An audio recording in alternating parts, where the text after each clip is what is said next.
Je m'appelle Souleymane Sonko et je suis étudiant en douane transit. Je m'appelle Tidiane Sivi et je suis un transitaire. Voilà. Je m'appelle Bassirou Senghor, je suis étudiant en électrotech. Je m'appelle Daouda Diouf et je suis informaticien freelance. Moi, je m'appelle Mohamed Ndiaye, moi je suis guide officiel.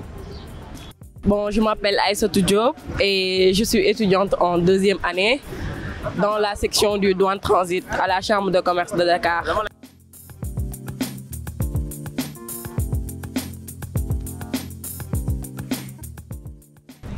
Le ministre de l'Éducation nationale du Sénégal.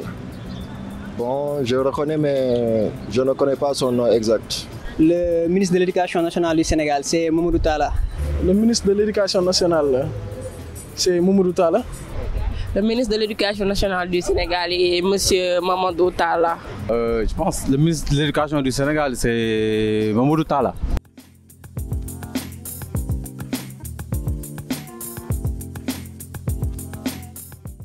Ah, là, non, je ne connais pas vraiment.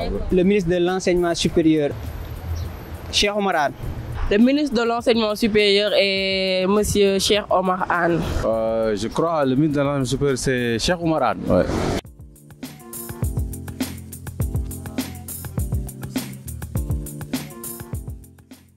Le ministre de la formation professionnelle, c'est Dame Diop.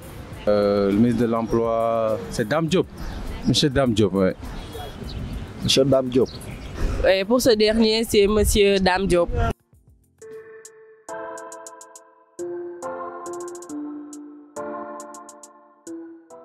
Ben, un conseil, ce serait peut-être un peu trop dire, mais bon, dire tout simplement qu'il y a beaucoup de choses à revoir sur le système éducatif au Sénégal, parce que je crois que c'est un système qui est, en fait, qui est antérieur. D'ailleurs, tout récemment, le ministre de l'Enseignement l'a dit, le système LMD.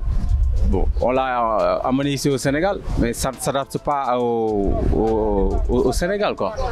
Donc déjà, il faut que... Déjà, on a un problème de formation de formateurs. Quand il s'agit de l'enseignement élémentaire et secondaire, on voit les enseignants n'ont même pas le niveau. Autant on formait les enseignants à l'ENA. Maintenant, ils font 2 ans de formation, ils sortent. Ils ont, pour parler même un bon français, ils ont un problème. Ça, c'est au niveau de l'enseignement élémentaire.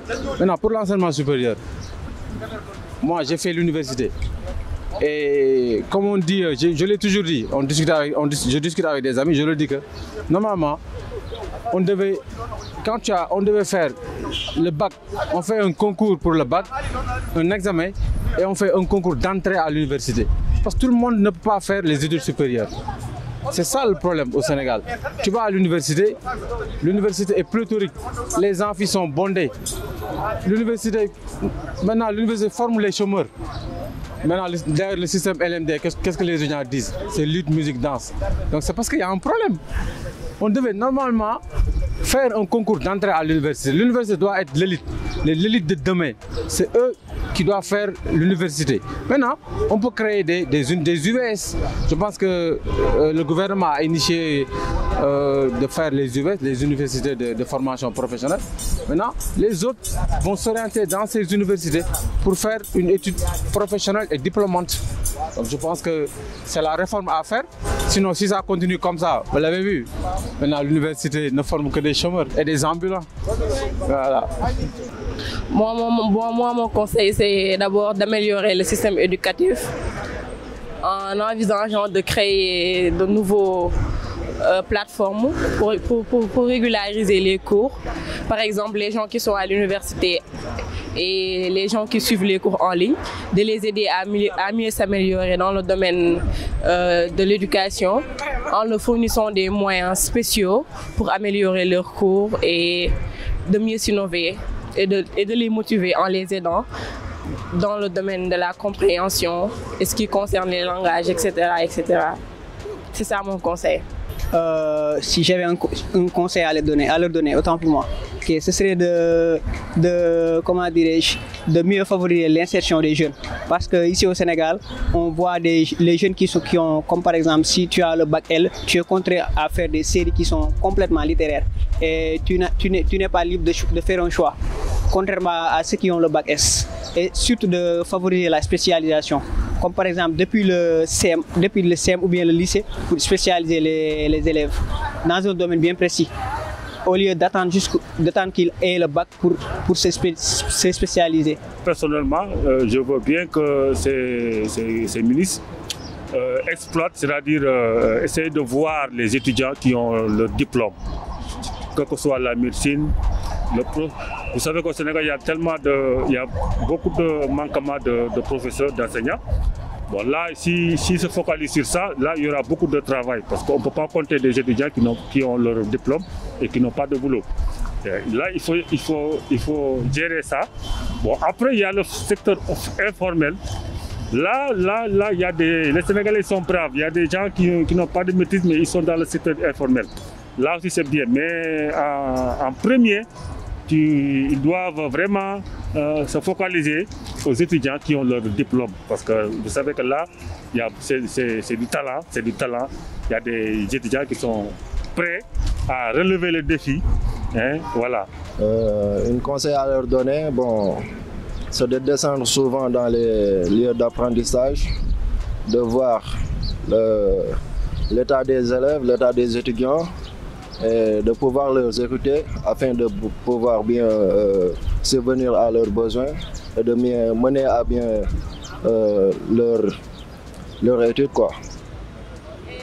Si vous aviez un conseil à leur donner pour améliorer le système éducatif sénégalais, quel serait-il?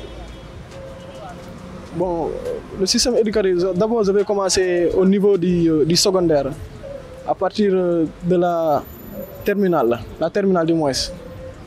Essayer d'éliminer quelques matières et revoir le programme, surtout en géographie, histoire-géographie, parce qu'il y a certaines leçons, ça ne vaut pas la peine de les étudier, comme la Première Guerre mondiale, tout ça c'est leçons. Nous devons plus apprendre l'histoire de notre pays, du moins, l'histoire de notre indépendance, les hommes comme Cheikh Anta Diop, les Lamine Gueye, les Mamadou Dia, les Léopold Sédar Senghor, les Abdou Diouf, les Abdoulaye Wade, ces grands hommes qui ont tout le temps, qui ont dirigé du moins ce pays et qui ont marqué l'histoire de ce pays. Comme aussi les guides religieux comme Cheikh Ahmadou Bamba, les Baye Niass, les Al Maktoum, tous ces hommes-là ont marqué vraiment le Sénégal, l'histoire de ce pays. Mais aussi en géographie, il y a des lacunes aussi. Bon, beaucoup d'élèves ne connaissent vraiment pas le Sénégal. Si on leur demande combien de régions compte le Sénégal, ils ne savent même pas. Ils ne peuvent même pas citer toutes les régions du Sénégal aussi. Bon, nous devons aussi mettre des programmes éducatifs, permettre de connaître le pays et pouvoir géographier toutes les différentes zones. Comme il y a certains villages même du Sénégal que les gens ne connaissent pas. Comme le Nengler. Moi, j'ai connu Nengler, c'est grâce au scandale qu'on avait dit. Je ne connais même pas le Nengler où se trouve. Voilà, ça montre que vraiment ça reste beaucoup à connaître pour connaître ce pays. Voilà. Mais aussi, il y a certains programmes qu'on doit les éliminer, comme la philosophie. Bon, ces programmes-là ne servent rien. Ces programmes vraiment ne servent rien à rien.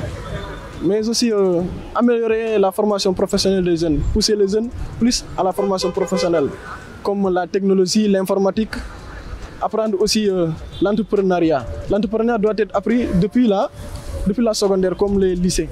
Voilà. Pousser les jeunes à pouvoir entreprendre au lieu de chercher des emplois. Parce que même le président de la République l'a une fois dit dans un de ses discours. Il a dit nous ne cherchons pas des jeunes demandeurs d'emploi, mais nous cherchons des jeunes qui créent des emplois. Bon, ça signifie beaucoup de choses. Et c'est dire sont vraiment retentissants dans tout ce qu'il dit. Il faut pousser la jeunesse à entreprendre au lieu de tout le temps à chercher des emplois. Parce que le secteur public ne recrute presque pas. Bon, les jeunes doivent plus se tourner vers le secteur privé afin de développer le pays. Seul le secteur privé pourra développer le pays, mais pourtant, la masse salariale, tout ça, on ne pourra pas développer le pays.